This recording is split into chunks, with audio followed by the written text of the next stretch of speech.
ऐसे ही motivational story देखने के लिए हमारे चैनल को सब्सक्राइब करें। Heart touching story in Hindi. Hello दोस्तों, आज मैं एक पिता की हार्ट टचिंग स्टोरी आप लोगों से शेयर करूंगा। यह दिल को छू जाने वाली स्टोरी एक पिता के जज्बातों की कहानी है। इस कहानी से आप लोगों को बहुत कुछ सीखने को मिलेगा। इस कहानी को लिखने का मेरा एक ही मतलब था कि मैं पिता की भावनाओं को आप लोगों के साथ बहुत ही सुंदर स्टोरी में पिरोकर आप लोगों से शेयर करूं। आपने माँ के बारे में तो बहुत सुना होगा, बहुत जगह पढ़ा भी होगा।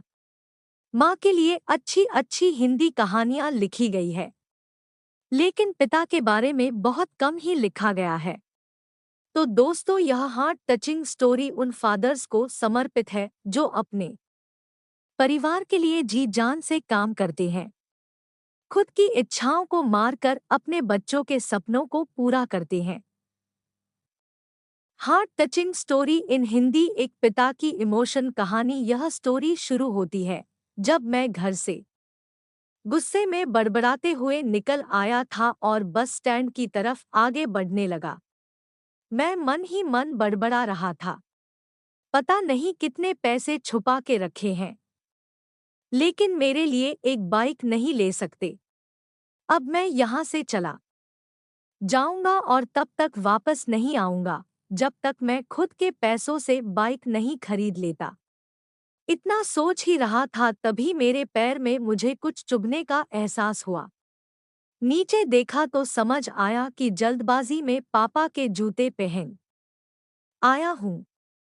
उन जूतों में कील उभरी हुई थी, जो मेरे पैर में बार बार घाव किए जा रही थी। लेकिन उस समय गुस्सा अधिक था, तो मैं बड़बड़ाते हुए आगे बढ़ गया। एकाएक मुझे याद आया कि मैं पापा का पर्स भी साथ ले आया हूँ। मेरे खुराफाती दिमाग में एक ख्याल आया, क्यों ना आज पापा का पर्स चेक किया जाए, जिसे आज तक उन्होंने किसी को हाथ तक नहीं लगाने दिया था। पता नहीं कौन सा खजाना छुपा है इस पर्स में जो किसी को हाथ नहीं लगाने देते थे। जब मैंने पापा का वह पुराना पर्स खोलकर देखा तो उसमें पैसे तो नहीं मिले, लेकिन पैसों की जगह पर एक डायरी रखी हुई थी। तब मैंने सोचा, ओह, तो यहाँ खजाना छुपा रखा है। मैं समझ रहा था कि यहाँ पापा ने लिखा होगा कि किससे कितने पैसे लेने हैं और किसको कितने पैसे दिए हैं। लेकिन मैं गलत था। जब मैंने उस छोटी सी डायरी का पहला पेज खोलकर देखा तो वहां पर जो लिखा था वह थोड़ा सीरियस कर देने वाला था। डायरी में जो लिखा था उसे पढ़ने के बाद मेरे चेहरे पर जो एक्सप्रेशन थे वह गायब हो चुके थे, क्योंकि डायरी में वैसा कुछ नहीं था जैसा मैं सोच रहा था। वहां पर उन पैसों का हिसाब लिखा हुआ था जो अलग अलग कामों के लिए अलग अलग लोगों से उधार लिए गए थे। उस लिस्ट में कंप्यूटर के नाम पर भी पैसे लिए गए थे। कुछ यूं लिखा था, 50,000 बेटे के कंप्यूटर के लिए। यह वही कंप्यूटर था जिसे मैं आज तक यूज कर रहा हूँ। लेकिन मुझे यह पता नहीं था उस कंप्यूटर को खरीदने के लिए पैसे कहाँ से आए थे। लेकिन आज पता चल रहा था। मुझे आज भी याद है जब मैंने पहली बार कैमरे के लिए जिद की थी, जो मेरे पापा ने मुझे 2 हफ्ते बाद मेरे बर्थडे पर ला कर दिया था, जिसे देखकर मैं बहुत खुश हुआ था।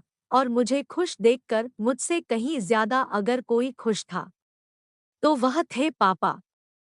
अब मेरे चेहरे से गुस्सा एकदम गायब हो चुका था। जब मैंने आगे का पन्ना पलटा तो वहां पर कुछ विशेष इच्छाएं लिखी हुई थी। पहली जो विश थी उसमें जो लिखा हुआ था, अच्छे जूते पहनना। यह बात मेरी कुछ समझ नहीं आई। तभी मेरा पाँव अचानक सड़क पर भरे हुए पानी पर जा पड़ा और तभी मेरे पाँव में कुछ गीलीपन होने का एहसास हुआ। जब मैंने जूता उतार कर देखा तो उसका तला टूटा हुआ था। यह देखकर मुझे डायरी में लिखी बात याद आ गई। तभी मुझे माँ पापा की कही बातें भी याद आ रही थी कि कैसे माँ जब कहा करती थी पापा से अब तो जूते पुराने हो गए नए ले लीजिए, तो पापा अक्सर यह कहकर टाल दिया करते थे जूते अभी और चलेंगे, अभी कुछ दिन पहले तो लिए थे। मुझे आज समझ आ रहा था कि कितने दिन और चलेंगे। साथ ही साथ यह भी समझ आ रहा था कि पापा पर्स को क्यों छुपा कर रखते थे। तभी उस डायरी को पढ़ते हुए बस स्टैंड पर पड़ी बेंच पर आकर बैठ गया। अब उस डायरी का आखिरी पन्ना बचा हुआ था। उस पन्ने को जब मैंने पलट कर देखा तो वहां कल की डेट लिखी हुई थी। तारीख के नीचे लिखा हुआ था 50,000 रुपये बाइक के लिए। बस इतना पढ़ा और दिमाग सन्न रह गया। अब मेरे मन में कोई शिकवा गिला नहीं बचा था। बस मेरी आंखों से आंसू चले जा रहे थे। मुझे आज तक नहीं पता तब मैं क्यों रोए जा रहा था। अब मैं जल्दी से घर की तरफ भागा, लेकिन जूतों की वह कील पाँव में अब तक घाव बनाने में कामयाब हो चुकी थी। मैंने जूतों को रास्ते में ही निकाल कर फेंक दिया और भागते लड़खड़ाते हुए घर जा पहुंचा, लेकिन पापा घर पर नहीं थे। मैं समझ गया वह कहाँ थे। मैं सीधा पास वाली बाइक एजेंसी की तरफ भागा। पता नहीं आज कहाँ से इतनी ताकत आ गई थी कि मैं भागते हुए थक नहीं रहा था, और वह भी बिना जूतों के नंगे पैर। जैसे तैसे मैं बाइक एजेंसी पर पहुंचा। पापा वही थे। मैंने पापा को दौड़कर गले लगा लिया और मेरी आंखों से आंसू रुकने का नाम ही नहीं ले रहे थे। पापा को समझ नहीं पा रहे थे आखिर हो क्या रहा है, मैं क्यों रो रहा हूँ। मैंने पापा से कहा पापा मुझे मोटरसाइकिल नहीं चाहिए, आप अपने लिए जूते ले लीजिए।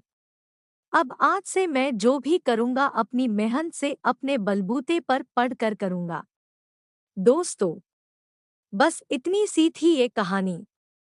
मेरा इस पोस्ट को लिखने का मकसद यही था कि मैं आपको बाप की फीलिंग से रूबरू कराऊं, क्योंकि माँ के बारे में लेखकों ने बहुत कुछ लिखा है, लेकिन बाप के ऊपर कोई नहीं लिखता। इस कहानी को लिखने के लिए मुझे अच्छी खासी मेहनत करनी पड़ी है।